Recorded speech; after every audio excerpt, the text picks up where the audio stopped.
Над 80% од јавните здравствени установи во Македонија постапиле согласно доставеното укажување за соодветно прилагодување на шалтерите во јавните здравствени установи, информираат од Министерството за здравство. За здравствените установи кој следниот месец нема да постапат согласно укажувањето на Министерството за здравство за адаптација на шалтерите, предвидена е парична казна за директорите 10% од плата за 2 месеци. Ако и наредниот месец не постапат согласно укажувањата, ќе бидат казнети 4 месеци по 10% од плата. А доколку и следните 3 месеци не завршат со потребното адаптирање, ќе бидат санкционирани 6 месеци по 15% од плата.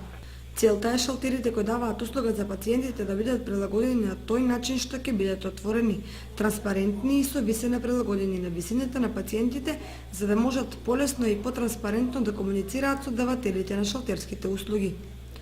Каква е состојбата во Општа болница Кочани, колку се прифатени и спроведени во дело укажувањата на Министерството за здравство за прилагодување на шалтерите кон пациентите, одговор побаравме од првиот човек во Општа болница, директорот Апостолов. Во телефонскиот разговор Апостолов ни информираше дека укажувањето од Министерството за здравство за адаптација на шалтерите е направена во целост.